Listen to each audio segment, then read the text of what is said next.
Welcome to the Anthro to UX podcast, where you will learn how to break into UX with an anthropology degree. Through conversations with leading anthropologists working in user experience, you will learn firsthand how others made the transition, what they learned along the way, and what they would do differently. We will be discussing what it means to do UX research from a practical perspective and what you need to do to prepare a resume and portfolio. I'm your host, Matt Artz, a business anthropologist specializing in design anthropology and working at the intersection of product management, user experience, and business strategy. Let's get started. Hi, everyone. Welcome back to Anthro to UX. I'm Matt Artz. I'm here today with Frank Romagosa, Senior UX Researcher at CloudSort, previously at Chase, Wells Fargo, Intel, Dublin, and Sapient. Awesome. All great names. A lot of great experience there. So Frank, thanks for coming on. Would you mind by starting and telling everybody about how you got interested in anthropology? Sure, of course. I'm glad to talk about that. It's an origin story, to be sure. I would say my interest in anthropology began long ago when I was a boy, although I didn't know to call it that as a kid. I was a kid, grew up in New Orleans. I finished kindergarten at the age of 5, and my parents moved us to Guatemala for 2 years. So I speak Spanish and English as first languages. And my father is a chemist, a Cuban chemist, so we were moving to work in a factory town in Guatemala. So it was strange for me to be in a foreign country as a 5-year-old boy learning math in first grade in Spanish. So I did first and second grade in Spanish in Guatemala. And I learned quickly the need to sort of understand differences in terms of culture. I didn't put in that language, but I learned that to make better sense of how to do sums and subtractions and multiplications and division in a foreign language, foreign to me, I couldn't just rely on translation. Uno más uno son dos, 1 plus 1 is 2. I had to sort of figure out how to add shapes and then divide shapes. And so for a long time, I was interested in language, not in terms of Spanish or English, which I spoke, but shapes.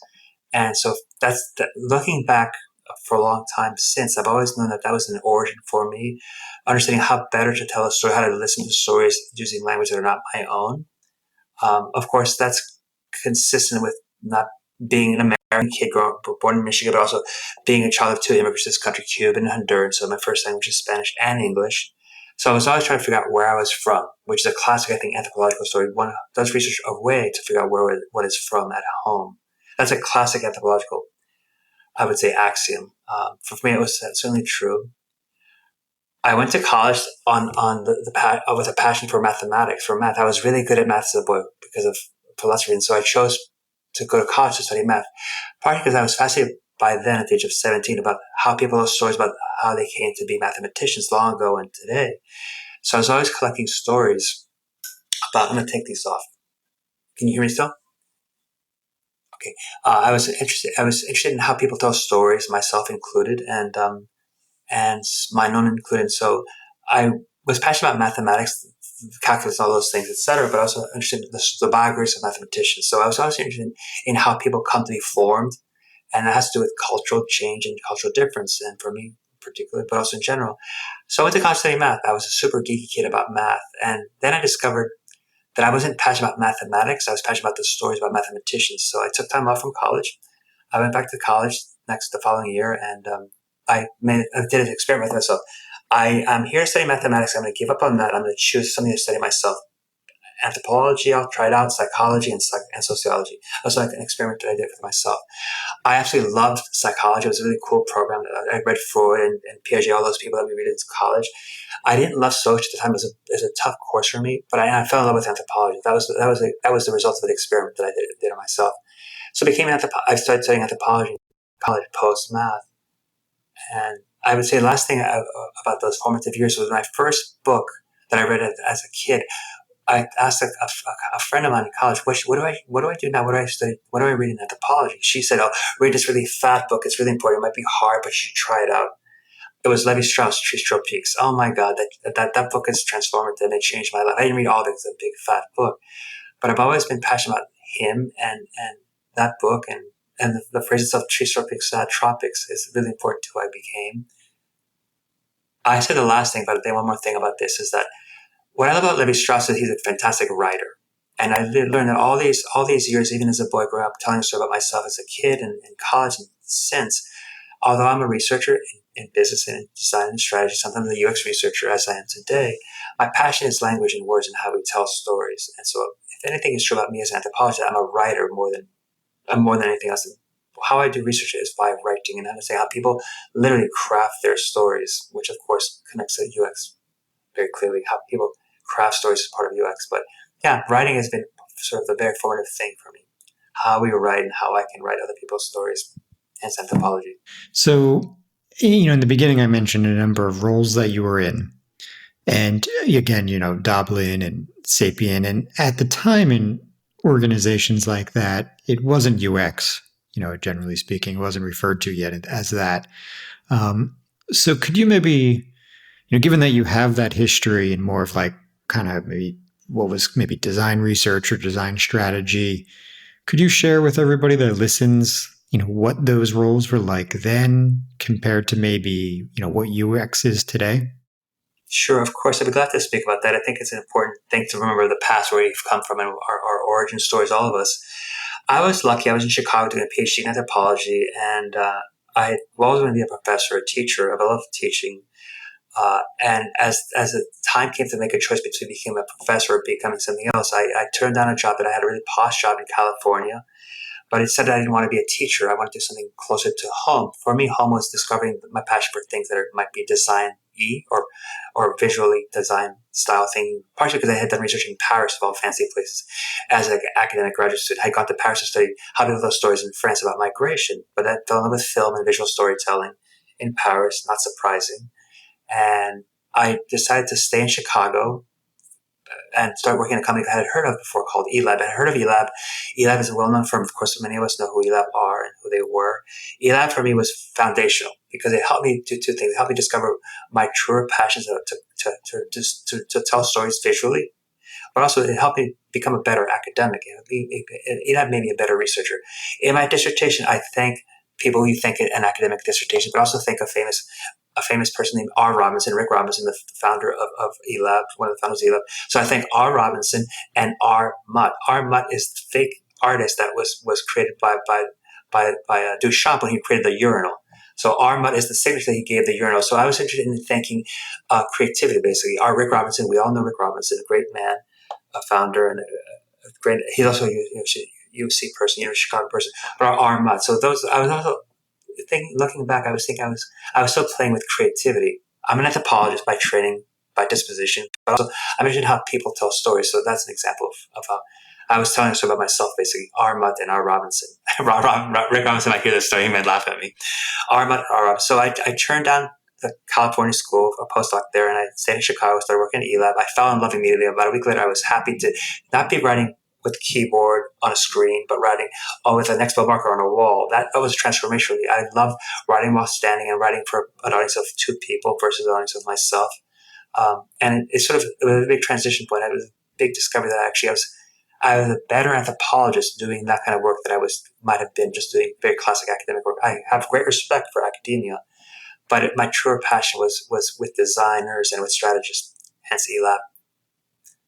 So I was at eLab for a few years, and I left and I joined a company called Doblin. Doblin is the people who gave us eLab. eLab was created by two people who left Doblin. So I was basically doing a circle in Chicago. eLab and Doblin were across the street from each other, basically. So eLab gave me research and design and the power of the word and, joining research like me and design like others. Doblin was research and design and strategy. So the three different ways to understand a business problem: research, insight, design, creativity, and strategy. Building something future and in a new fashion. So innovation. So those were very formative years for eLab and Doblin together, research and design and strategy. I would say that no matter what I'm doing to this day, I always go back to that foundational moment, because whatever title I might have today, whatever role I might have today, UX research, design strategy, design strategist, strategic designer, I've had also different titles depending on who I'm talking to and who I'm working with. My core passion has always been insight, anthropology and research, creativity / design, and strategy / business. Those are the three. I think a lot of us can use that as a template to understand where we are. And that was for me, research, design, and strategy from the beginning. So, just out of curiosity, with eLab, were you there with any of the other, also well-known anthropologists? I'm kind of drawing a blank on a number of them who were there, aside from Christina Wasson, who is at UNT. I wasn't there with Christina Watson. I know her from other reasons, but I was actually, I think, the last hire before eLab was bought by Sapient. And I think I was last because Dory Tunsil, who's well known as well, she and I were hired. She was hired soon after I was hired. So I've known Dory for a long time. Now she's a dean in Canada, at school in Canada. But that is, I appreciate your question because to me, that was when I keep saying the word formative, eLab was formative itself as an organization because it was changing how we think in business about what insight means for business purposes. Long ago, as we might know the story, research was focus groups or just doing a survey, which is one way to do research, which is fine. But eLab was to me very important because in Dublin, I should say as much as eLab because it was founded in the crucible of Chicago design, the Bauhaus, the new Bauhaus, all the stories that we know from idea to the design. Were part of how I was brought up, being very aware of the Institute of Design, which literally was 20 minutes from University of Chicago. So a very small space in the middle of the south side of Chicago, which was very important to how this was, I would say, very foundational for me and for people like me, anthropologists and others, Christina, Dory, lots of people. To build on the strategy component a bit, strategy is, well, as I've said on this podcast, or one of the podcasts many times, I come from a business background. And so, we're sort of steeped in strategy. And I find that strategy is often thrown around, kind of loosely, at least based on how we might understand it in business, in like kind of classic MBA B school type stuff. And so what, I guess the question is, what does strategy mean for you? And how do you bring that into your work, as, well, I guess you would say yourself as a strategist, but, in a sense, as an anthropologist? It's a great question because a lot of phrases that we might use, strategy or design research, they want to be owned by the different practices. And for me personally, I think that the pleasure of working, whether I'm a researcher or strategist or working with designers or business people, is we all try to co-own the ideas. And for me, strategy as anthropology works in design and business, for me has always been about helping build the future. So that's a strategic endeavor. It might require the hard work, the nuts and bolts to figure out how to build this product today, how to make people aware of this product today. Maybe today is we try it in this fashion, a small fashion, but in half a year's time, in a year's time, we sort of expand the breadth of that offer. So that's a very strategic, that's a very almost business school, businessy style approach to strategy. That's an approach to strategy, which I think is important.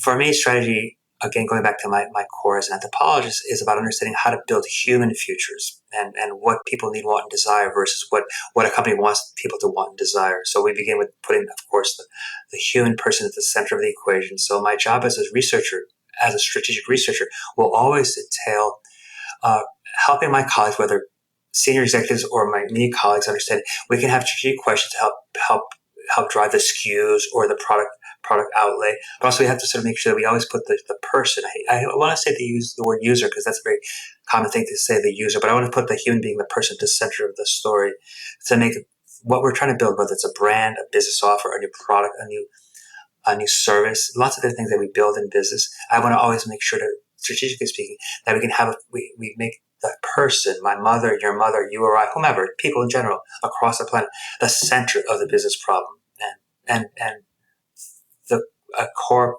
beneficiary of the solution. We want to make money, of course, but we also want to help people build their own lives and have their own futures. Again, that's a more humanistic strategic point of view. At what point did you start picking up on the term UX? It's a great question. I was aware of something that was to do with user experience, even when I was younger in Chicago at eLab, because we kept hearing words that were being used by our colleagues far away in places like Sweden or Northern Europe. People were doing UX sort of things. We kept hearing these phrases at eLab and also at Dublin, and so I became aware that I didn't know then it was a coming weather change, but there's something's going on in the world that was very UXy. It seemed very Northern European at the time, very clean lines and very very very well done. I was also aware of things like Philips Design, which I was a big fan of Philips Design when I was getting started, and I was fascinated about how there's a different way to think about design in Europe. And Philips Design, an example of this, is how they're much more they're great at understanding early on how users can imagine how we can design around users, and that's very sort of European style. Um, I was aware of it for a while, but I began to sort of recognize that the seas had changed in the United States, and so UX became a bigger thing and bigger thing and bigger thing, and so much so that now, although my title right now is a senior UX researcher, I always say that I've learned for myself and from colleagues that what I am more than is an anthropologist who works in design and in business, and I will always go back to my core beginning. UX is partially what I do, but it's certainly, hopefully, not the only thing that I do. Not to say UX is a bad thing; it's a great thing, but I tend to want to sort of always build beyond the constraints of categories. They get us jobs, they get us roles, but we should always, I tell my colleagues who are younger as well, always try to find your core passion and build what you're doing in work terms around that core passion, not the other way around. Make the core passion always, don't let go of your core passion. Some people are writers, some people are actors, some people are dancers. We all have something to say about UX. A dancer can teach about UX, as can a chef. We can all do something UXy. It's human nature. I'm a humanist. I admit it. In terms of, so you mentioned some constraints there. I want to get to that, of what constraints you might see UX as maybe a label or a discipline might create. But before we get to that, you mentioned, or we're kind of talking about really a transition here from earlier design research, design strategy roles to what is called UX today. And so once you've made that pivot, was there anything you needed to do, given the experience you had and given some of the names, or were you able to just sort of step into the UX role without, any major convincing that you have the skills? Again, another great question. I think as a learner, I'm always learning new practice. That's what you do as a young academic anthropologist. Where you're always learning other people's ways, habits, basically. That's what anthropology is, a study of habits in many ways. So I was learning a new set of habits called UX research, and so I was new to the system. I had to learn what that could mean. So my approach was almost as though I was once again an anthropologist. My fieldwork was understanding what UX means, who are its practitioners, what people do, what are its rituals, what are its passion points, all the things that we do as researchers. I was bringing to my understanding this new world called UX research, because I was now becoming part of it. I had a role where I was an actual UX researcher. So I was given this role. It was a good role to have, but also I had to do my job, but I also had to learn how to do my job. So it was always in tandem. And my approach was, as an anthropologist, I was studying what UX means to people and how I could learn that language. So I was learning, without a doubt. I'm always learning, and I would say that, quite honestly, part of the escapade of learning was also recognizing to always, as we know as researchers in business, to always be agnostic and purposely naive. That's our job, right? To not have opinion, not to opine. So I had to figure out, I have to learn the system, even though it's not something that I studied in school. I didn't go to college to study. I went to anthropology school. I went to college to study anthropology, called anthropology school. But at the same time, although I'm an anthropologist by training, I'm also a kid mathematician. So I have a sense of what it means to create formal systems, because as a boy, that's what I did for fun. I understand how people create systems, whether axioms or postulates or geometry or algebra or topology. All those are systems. So to me, UX was not unlike those systems that I did as a kid. So I was learning about UX by delving into my own intellectual and educational biography. And again, I didn't go to school to study UX, but I learned it over time, and now it makes sense to me. I'll give you a quick example. A quick example. Long before UX came to my field of vision, I remember my first job at eLab. I was doing research for a project, and I loudly and happily and proudly said, "Oh, we have to do some.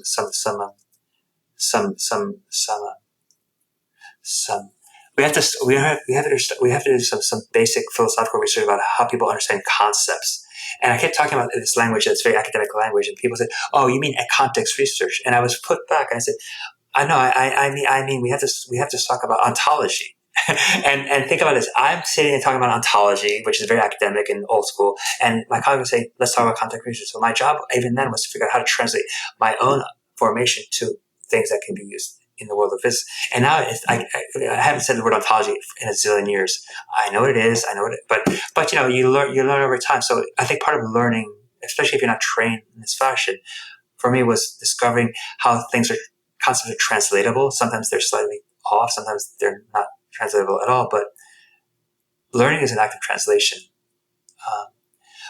One last thing you asked me.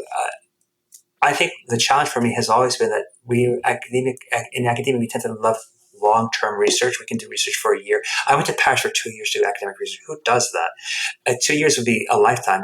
To me, research might happen in 1 week. I did research last week in LA. That was 1 week of research. That's it. And so that's very tactical, not strategic, and which is another way to understand the rubrics that we use in UX research. But I went to LA from New York City to do research for 1 week. Well, for 2 days, actually. I was there for 1 week, but 2 days of research. That's research.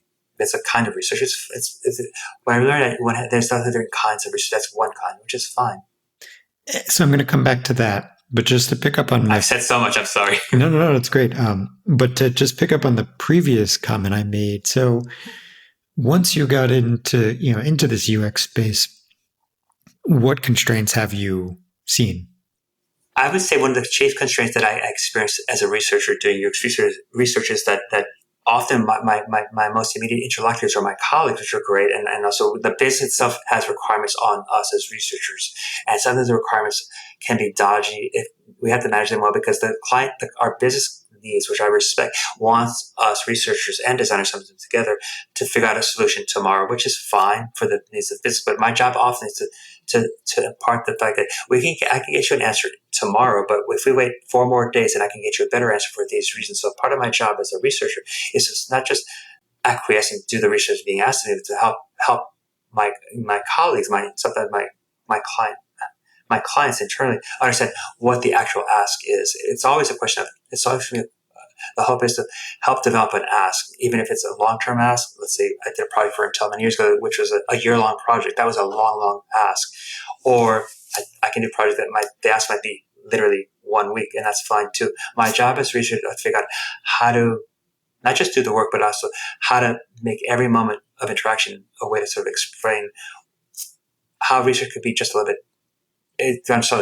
How the asker, the maker of the request ask the question in a stronger fashion. I'm always going to help people ask questions in that way, not just myself doing research to a participant, rather my colleagues asking questions of research itself. It's all about helping us learn how to understand each other. Going back to that comment on quick research being tactical versus strategic. So obviously, one of the questions that seems to be floating around UX right now is maybe how effective is it if it is so quick and it is, as you put it, more tactical. My take is they probably both have a place, and you got to make sure you're doing the right kind of research for the right kind of question. So I'd be curious to hear, your input on that, not from the perspective of like, how did you get acquainted with doing quick research, but just, how do you see it fitting into the business, and what do you do when maybe somebody's asking for the wrong type of research, the wrong question? Those are great questions, and they're super important to what we do in the practice of this business that we are all involved in.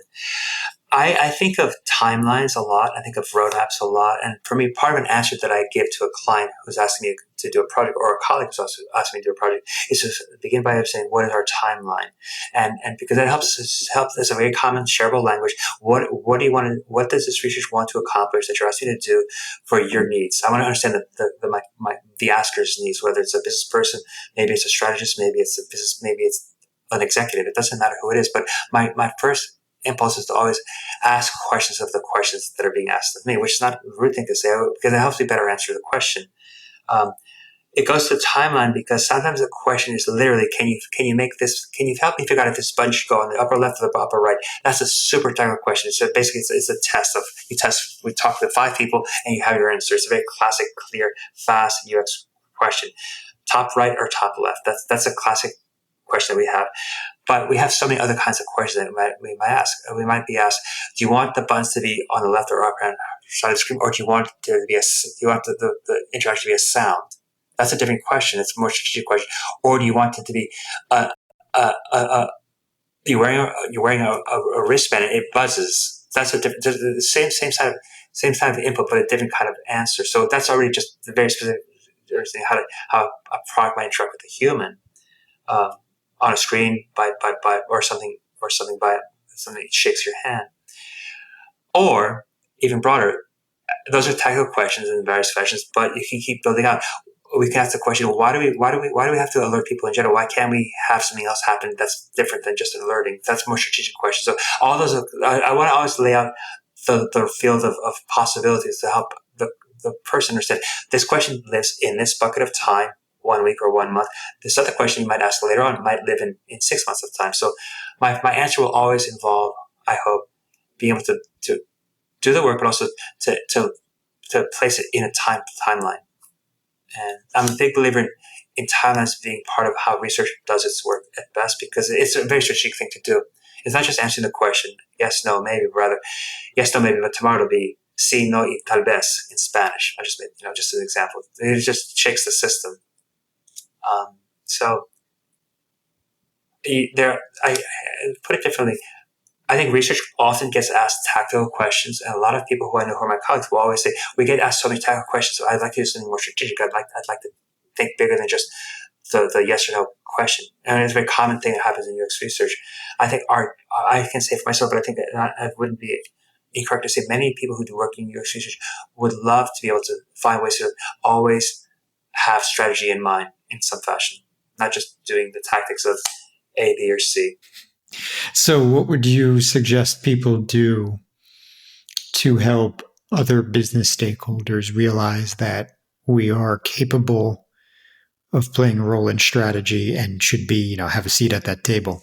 A seat at the table, that's important. I think one of the things that I have done for a long time since I started working in this business is to find subtle ways that ask questions without being so boldly out loud about them. I did a project many years ago for a bank called Citibank, and we're doing a project for CitiCards to help create what's called a thank you card for CitiCards. So we're doing research in the United States among people who use credit cards, which is fine. We did research. I organized research for this project. I did some card sorting, I did some interviews, I did some diary studies, etc. But I said, let's do a journal study to understand how people in this country use credit cards. We can do a journal study, but let's have the study translated to 3 different languages to understand how other people in other cultures do the same thing. People are shopping for things in Japan. Let's do the same study in Japanese. People are shopping for things in Sweden. Let's do the same study in Sweden. And people start shopping for things in France. Let's do the study in France. Because I was certain that by showing that there are other ways that people do the same things, we all shop for things in these countries, Japan, Sweden, France, then I could use a quick camera study by translation to help our client, who was an American client, Citibank, based in New York City, to understand that they have there's much more to do than just organizing. It helps them understand their findings for the United States, because we saw, for example, a quick example is that people use cards. This is a client. The client was a credit card company for CitiCards. People use cards to do things that are never understood in this country back then. A Japanese man will use a card different than would an American person, and vice versa.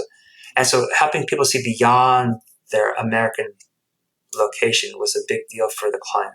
That was subtle. It was easy to fit into the project, and it made a big splash, I think, because people like to be surprised. People like to get results, but also people like to be surprised. Our job is to surprise people. So, why do you think surprise is so important? What do you think that does to maybe help somebody appreciate the insights? I think surprise is important because I think, like a lot of things in business, even insights are commoditized, and people just expect to have a result fast, because our expectations are met by delivering commoditized insight, which is one way to do research. Surprise tickles people by saying, "I never thought about that. I can't." And we all like surprises, and no matter how stolid and focused we are on our work, whether I'm an EVP or a CEO of a company, I still want to be surprised because it's a human beings like surprise. We like being kids. Yeah, there's a pleasure in surprising somebody who's a senior person, who's a boss of some big company, and they will say, "Oh, I like it because this surprised me. It tickled me." it's good to, if you get that response, it's a big win. Clients like to be surprised. We have to find, we have the secret solutions, we have the secret ways into our research so we can elicit those surprises. Not always, but if it's possible, it's something to aspire to. And I mean, of course, that implies that you have, the kind of insights that lead to that. But you might also have them and not present them in a way that really creates a sense of, of excitement. And so, through your now many years of working in this broad space, not just UX, but design research, what have you learned when presenting insights to, more senior individuals at organizations? Sure. I think about your question a lot. And one of the things that I've always thought about when I think about delivering insights that are in a surprising fashion is not just content, which is one kind of surprise. Oh, people think of it this way. That's content. I think people might be more surprised if they're surprised by a form.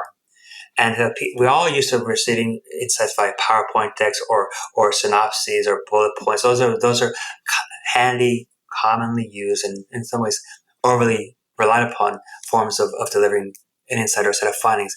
There are other ways to deliver insights that surprise because it's not the norm to be shown an insight via sound, or shown insight by just something absolutely different. So I think that if one can find ways to, and I have been lucky enough to do this several times, find ways to deliver insights that are not just about another PowerPoint deck with 5 bullets and a header, which is what we do for a living. But there are ways to actually make people take notice. Surprise happens when people look up and say, "Oh, this is not normal." And I did a project for, again, the same project for CitiCards, and I was at the client site with the client manager, the client boss, who was the CEO of the company at the time, and we were doing a workshop, and she was I was in her team, and we had the pink. We were doing a workshop, so our group was given pink sheets, other group people were given blue sheets, red sheets. We were the pink group, and I remember telling a story to her, kind of nervous because she was the big boss, and she was so tickled by that story. But I told her a story about why 2 people who are married or Iowa farmers don't care about rewards points because they're not going to get on a plane go from Des Moines, Iowa to London. They don't do that. They want their credit card spent to be for their new baby. They just had a baby. They would love a way for their baby to go to college someday. So they imagine, why can't we have our spend? We buy produce, we buy feed, we buy equipment for the farm. Why can't our spend using this card be devoted to our daughter's education? We just had 18 years from now, when she's a college-age girl. That was a big deal. I told that at the workshop, and the boss, the CEO, loved that story. She repeated it constantly afterwards. So to me, things like that, that's a content story, but things like that are wins, because it's not a slide, it's not a PowerPoint deck. It's just one insight that carried, that actually bore a lot of weight on. It placed her in ways that made everything that we did make sense. So sometimes just one nugget that catches somebody. And I will never forget a story. Just a story of a farmer and his wife and their new kid, and the boss at Citibank. They connected. So we just kind of looked up there in that question, but you also lead people. So sort of, to sort of point it in the other direction, what would you maybe suggest, at this point? Is there anything that jumps out that you're seeing that junior researchers, whether that's people who are looking to enter the field or who maybe just entered, is there anything that they should be thinking about, should be doing? Is there anything you've noticed that's a gap that you'd like to see? As a former teacher, somebody who actually loves teaching, and the question I ask myself as a teacher always is, of course, as well.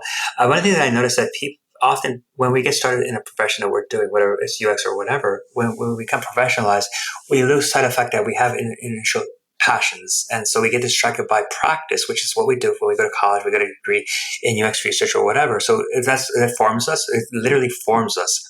But I think sometimes it's helps to remember there's a reason why you chose that path to begin with. To go back to your core origin story. We all have origin stories. And so that story guides you.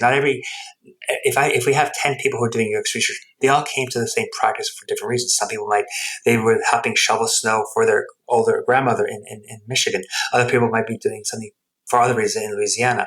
But we all have stories that we tell ourselves that would get us to where we're going. And so I think folding our practice in our background is part of what makes us stronger researchers, because research, no matter how much we want to be agnostic and scientific, there's a reason why we choose to study people as they engage the world, also known as user experience research.